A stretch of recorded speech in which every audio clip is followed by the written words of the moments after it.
Assalamualaikum warahmatullahi wabarakatuh. Nama saya Eva Faradila. Di sini saya akan mereview kembali terkait jawaban dari hasil ujian akhir semester saya.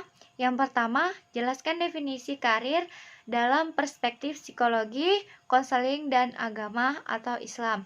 Yang pertama, menurut psikologi, karir itu merupakan rangkaian pekerjaan yang dilakukan oleh individu sepanjang hidupnya atau kegiatan sehari-hari seperti menjadi orang tua, pelajar, atau pekerja sukarela yang mana dipengaruhi oleh faktor internal maupun faktor eksternal.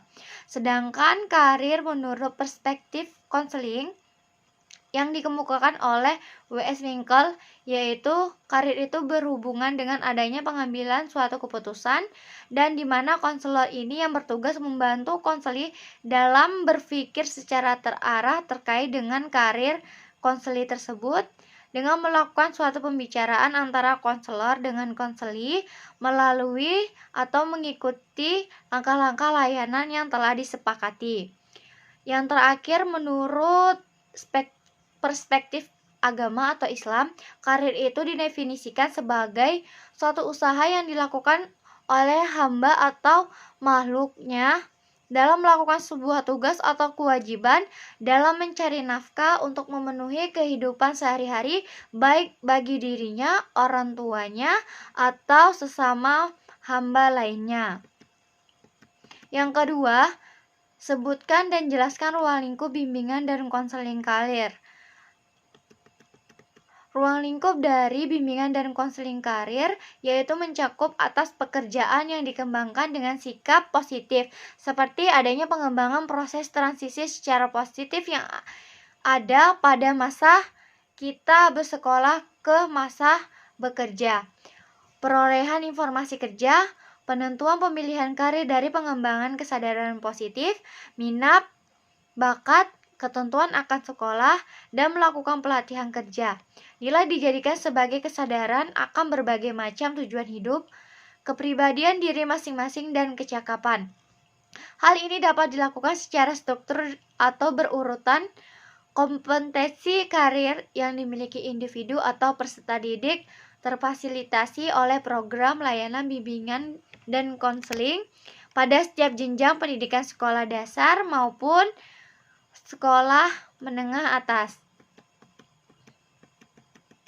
Yang ketiga, uraikan dengan baik terkait dengan teori-teori perkembangan karir. Minimal 3 teori pembanding. Di sini saya menuliskan 5 teori pembanding. Yang pertama adalah teori karir kognitif sosial.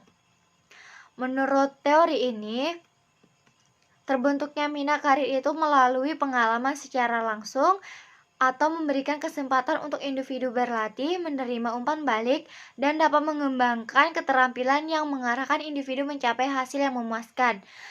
Teori karir kognitif sosial ini juga disebut sebagai SSCT, yaitu teori yang dinamis dan lebih mengutamakan kekasan individu yang memunculkan konsep sebab akibat.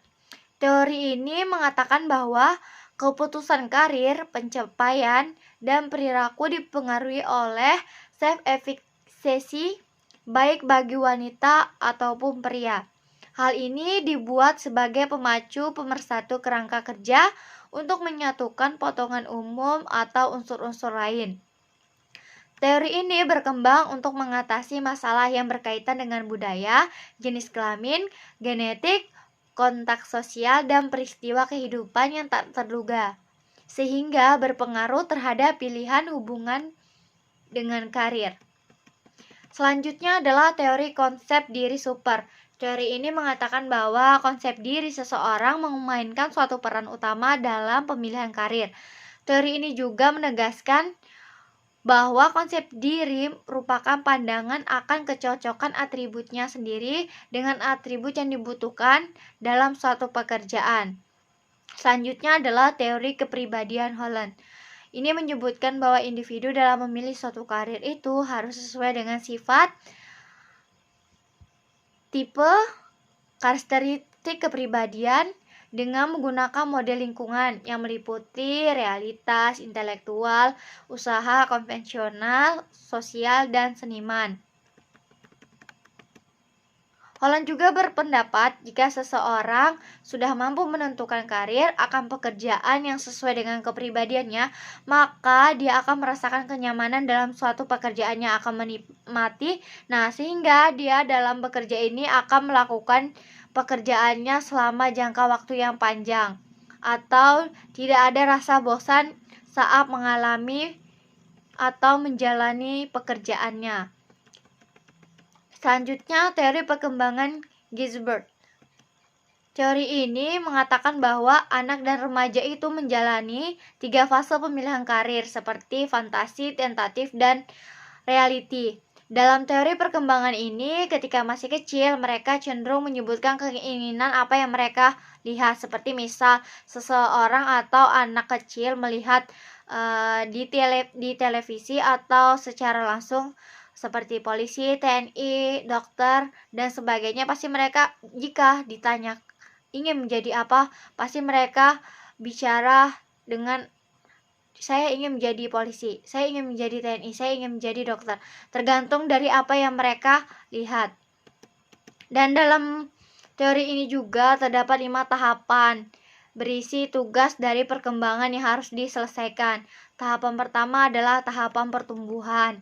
Nah, pada tahap ini terdapat beberapa subtahapan seperti fantasi, itu mulai dari usia 4 sampai 10 tahun. Ini memiliki minat usia 11 sampai 12 dan kemampuan sejak usia 3 sampai 14. Pada tahap ini, anak sudah mampu membentuk gambaran mental diri dalam berhubungan dengan orang lain. Akibat dari proses perkembangan tahap ini, anak sudah dapat berorientasi terhadap dunia pekerjaan dengan cara eksplorasi, informasi, minat, dan sebagainya. Kedua, tahapan eksplorasi. Pada tahap ini, sudah mampu mengeksplorasi secara umum tentang dunia pekerjaan dan minat khusus tentang karir yang disukai. Ketiga, tahap pemapanan. Terjadi pada usia 24 sampai 40 tahun. Pada tahap ini, seseorang sudah menjadi mapan terhadap bidang pekerjaannya. Setelah mapan akan terjadi suatu peningkatan konsentrasi sampai di mana lelah dengan profesi tertinggi dalam pekerjaannya.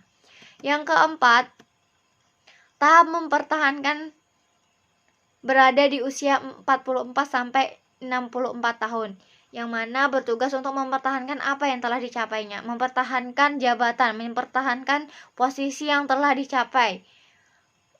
Lalu tahap yang terakhir yaitu penurunan yang terjadi pada usia 65 sampai dengan meninggal dunia, adalah tahap untuk melepaskan diri dari pekerjaan dan masuk pada kepuasan yang lain.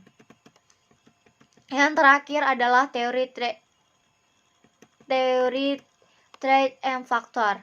Ini mengatakan bahwa sesuatu yang pertama kali dinilai adalah karakter klien dan dicocokkan secara sistematis dengan berbagai macam faktor-faktor yang terlibat dalam jabatan.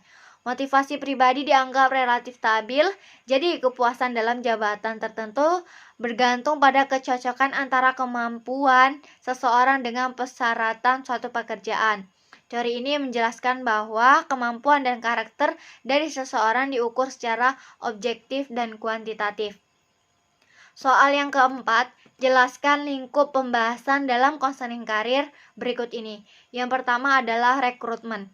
Rekrutmen ini adalah suatu proses dalam mencari, mengajak, menarik, dan menetapkan sejumlah calon tenaga kerja baru atau karyawan baru yang telah memenuhi beberapa syarat dari karakteristik yang telah ditentukan oleh perusahaan untuk dijadikan sebagai karyawan baru. Yang kedua adalah promosi, yaitu pemberian suatu tanggung jawab kepada karyawannya, karyawan perusahaan atau lembaga atau organisasi dengan memberikan atau pemindahan jabatan ke tingkat yang lebih tinggi. Selanjutnya insentif. Ya, insentif ini adalah pemberian penghargaan kepada karyawannya, di mana pada sumber daya manusianya dia sudah melebihi standar pencapaian yang telah ditetapkan oleh perusahaan tersebut. Separasi. Separasi itu adalah keluarnya tenaga kerja dalam suatu perusahaan atau organisasi yang terjadi atas kemauannya diri sendiri atau karena adanya paksaan. Soal yang terakhir itu adalah jelaskan berdasarkan tinjauan konseling karir terhadap isu-isu berikut ini. Yang pertama adalah burnout.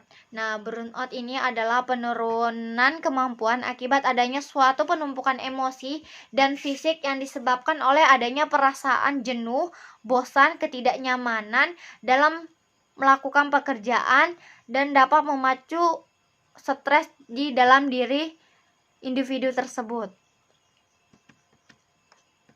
Lanjut, depresi. Depresi merupakan suatu gangguan kejiwaan yang berhubungan dengan perasaan. Contohnya ditandai dengan ketidakpuasan, kelesuan, ketidakmampuan untuk berkonsentrasi, tidak semangat untuk hidup, berasa selalu sedih, bersikap dingin dengan orang lain, tidak memiliki gairah hidup, dan terkadang mereka cenderung untuk melakukan bunuh diri. Selanjutnya adalah konflik. Nah, konflik merupakan perasaan tertekan seorang individu akibat adanya faktor ketidakcocokan diri dengan lingkungan pekerjaannya. Dengan demikian, timbul suatu pertentangan di dalamnya untuk memilih suatu tujuan yang menyebabkan rasa bingung dan ketidakjelasan dalam melakukan suatu tindakan. Yang keempat, traumatik. Nah, traumatik ini adalah proses layanan konseling untuk membantu kliennya yang mengalami suatu trauma untuk bebas dari peristiwa trauma tersebut dan menjadikannya masalah trauma ini sebagai hikmah atau pelajaran bagi si kliennya. Yang terakhir adalah indisipliner. Ini merupakan suatu tindakan yang menyimpang dari aturan atau kesepakatan yang telah dibuat. Nah, demikian review yang saya bisa lakukan. Apabila ada kurangnya, mohon maaf. Assalamualaikum warahmatullahi wabarakatuh.